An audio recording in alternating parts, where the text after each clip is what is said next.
So how are we doing with our gratitude journal? Good. Good?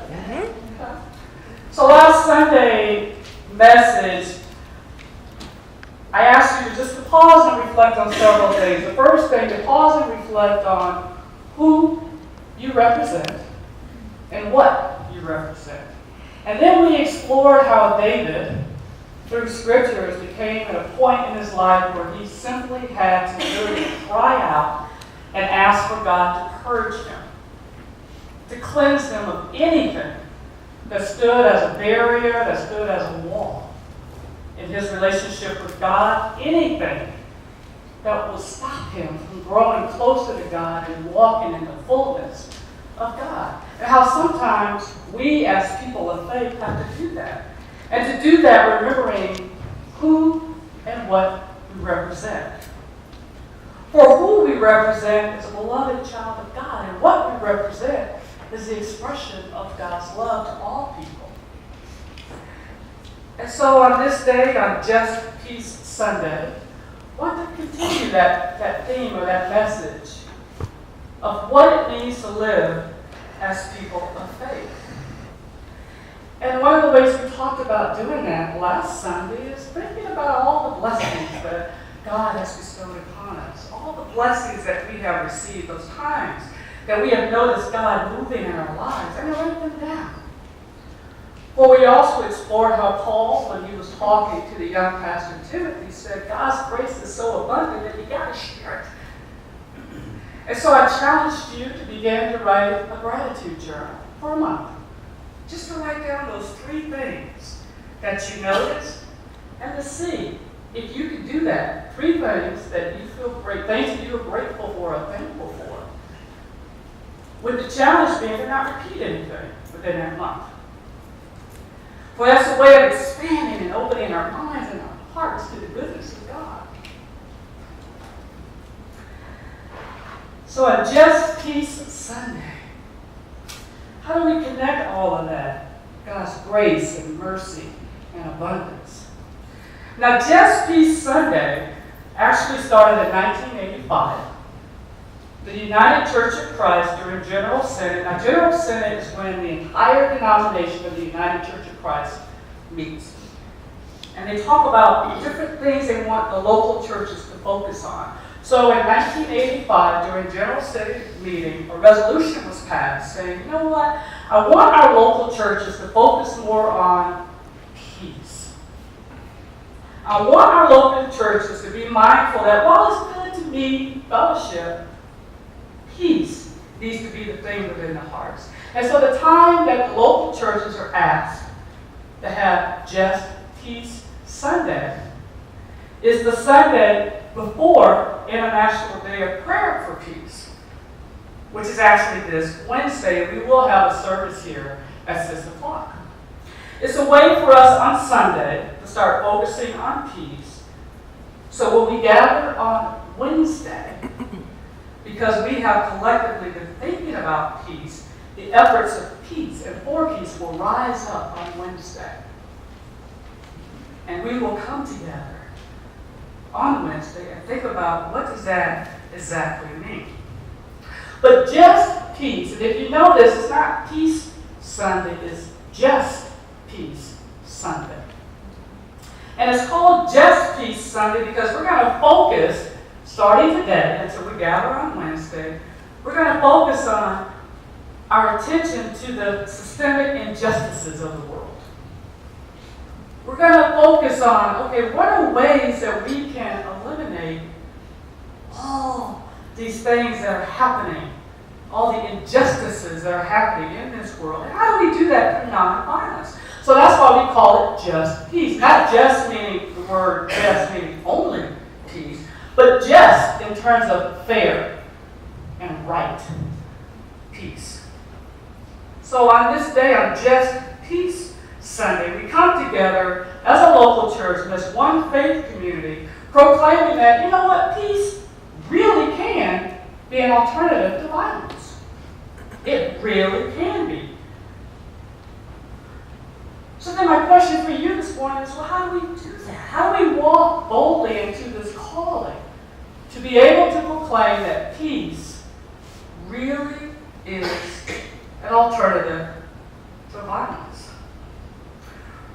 Recently, I heard a young man describe what he was seeing and experiencing. He explained how he is watching the environment just slipping away from him. And then he went on to talk about how poverty is causing dissension, not only locally, but also in our nation, and how people are using our social and economic statuses to determine who is worthy. And then he went on to talk about how he keeps seeing all these injustices of the world, and he can't help but wonder, what have we become now as a nation? Especially a nation when we freely continue to accept wrongful, hurtful, unacceptable behaviors. And then this young man went on to describe how he's getting tired of seeing a mother cry because of the death of their child. How picketing is now turning into fighting, which is now turning into rioting. And how people are judged simply on their appearance. How they're judged because they don't look a certain way or act a certain way or talk a certain way. How these stereotypes and misperceptions and prejudices of the world are becoming filled in people's hearts. But yet this young man repeatedly proclaims only love can conquer hate. Love for one another is the answer, and through it all, while he's describing all of this, he has hope. This young man first professed these words in 1971, and many of us heard his heart's cry as he sang, "There's got to be a way to find some loving here today. What's going on?" Marvin Gaye proclaimed those words over and over with the message of hope and not losing sight that things will get better. Ironically, here in this song, 45 years later, the words, I find, still very much ring true today. While listening to a song, I thought of the wars and the killings that are still happening today, not only in our nation, but worldwide. I thought of the countless mothers, fathers, families, and friends who are crying today because they feel their loved one has just died way too soon. I am bombarded, I don't know about you, but I am bombarded with our presidential candidates and other elected officials or those who want to remain elected or become elected. Find myself being bombarded with the messages and speaking words of divisiveness and using their words to attack others. What's going on? I'm reminded of the massacre at Pulse.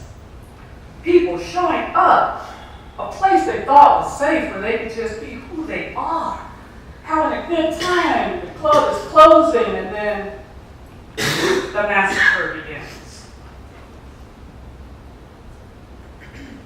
I'm reminded of Trayvon Martin in our own backyard. But then there's Michael Brown, Eric Gardner, Philando Castile, whose death the girlfriend videotaped and posted it on Facebook as he lay bleeding in the car, died. What's going on? I thought about the shootings of police officers who ironically were killed trying to protect the local citizens at a peaceful demonstration. But yet, without regard, killed simply because they were a badge. What's going on? Now, and I think also, and I have to say, I understand the Black Lives Matter movement. I totally understand it. As someone who has and still continues to experience racism, I understand the Black Lives Matter movement. But my sisters and brothers, I'm here to tell you that yes, while Black Lives Matter, all lives matter. All lives are important. What is going on when we have to single ourselves out to say, I'm worthy, I make a difference? I think about the hundreds of thousands of people who have nowhere to sleep. They struggle to figure out how they could even just a meal, any kind of food. And yet when we see them, what do? We turn our heads. What's going on?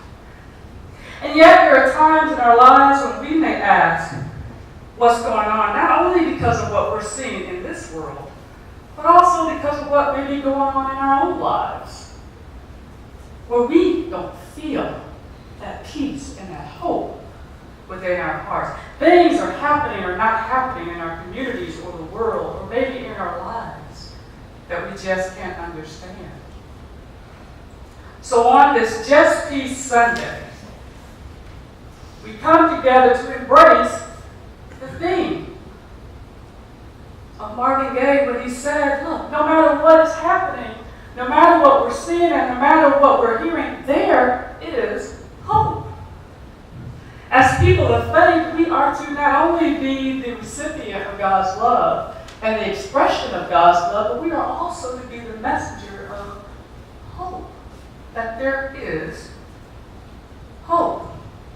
So how do we walk in our calling to boldly say that peace really, in spite of what we're seeing, that peace really can be the alternative to nonviolence? How do we do that? Well, both scripture lessons this morning encourages us to, yes, praise God, give thanks to God, but don't forget to pray. Don't forget to pray for our leaders and our government officials and those who have the ability to make the changes. Don't forget to pray. Don't forget to pray that we are mindful of how we interact and relate to one another. Don't forget to pray to ask God to give you guidance on what to do and how to do it, especially in those uncomfortable situations. Don't forget to pray, even if your prayer is just, thank you, God. Pray for all people in all situations. Through prayer, we're not ignoring the wrongdoings and the injustices of the world. Through prayer, we're asking for guidance on what am I to do with this injustice in the world? What is my role? What is my place? God, what do you have of me to do? What is within my means that I can do to be the difference, to be the voice of hope, to say peace really can be the answer? Another thing that we can do is to show that peace is a justice issue. It's a justice issue because peace says that there is nothing that can separate me from you. Through peace, we are all one. If we truly believe that as people of faith that God is the creator of all living things, then you are my brother and you are my sister. There's nothing that separates me from you. Therefore, if I say something or do something that harms you because we're all one, we're all connected, I'm hurting myself. That as the messenger for hope, as the one to be the voice of hope, to say on this day, on Just Peace Sunday, to be the expression of love, what that means is I'm not going to do anything that offends you. And if I do, I will acknowledge that I have offended you. I will apologize. I will swallow my pride, and I will humbly ask for forgiveness because I love you. We're all one. We come from the same. We're all one. On this Just Peace Sunday, our role is to do this. Our role is to have the boldness to step out and say, God, first of all, on this day, I accept the call. Accept the call. We cannot wait on this person or this person or this person to mend the gaps. As people of faith, we accept the call to be the one to mend the gap. The other thing is through prayer, because again, Just Peace is about asking God through prayer, what do I need to do? How can I be the example of what it means to live a peaceful life? So through prayer, we ask for God, show me. Be bold to ask God to show me, what do I need to do? And then to have the boldness to do it. How many times have we felt God calling us or asking us to do something and we second-guessed it? Is that really you, God? You want me to do what, God? I've never done that before. But God is saying, if you claim me, if you say you are a person of faith who believes in me, believe you already have everything that you need to do the things that I have asked you to do. So don't be so surprised that I'm asking you to go out and do these different things. So Sarah, as you come forward, I ask that you look at the artwork on the walls. We intentionally try to create a theme of what it means to live in the fullness of God. So these different artworks on the wall, as well as what happened yesterday as an expression of what it means to live a peaceful life. You have received the Post-it notes. And if you have not already done so, write on there, what does peace mean to you? What does it mean? What does peace look like for you? If you need a Post-it note, raise your hand. I think some people are. What does peace... Okay. Just keep them up so you can see. Okay. What does peace... And if you need to know, that's okay. What does peace look like for you? And then, how about... Well, God, what is it that's been tugging in my heart? Something that I can do to be the message of hope, to be the voice, to say that we really can have peace through nonviolence. And so while Sarah sings the song, I invite you to come forward and just place your Post-it note on the cross. And there's no particular order, just whenever you're ready, come forward, place the Post-it note on the cross as we listen to Sarah.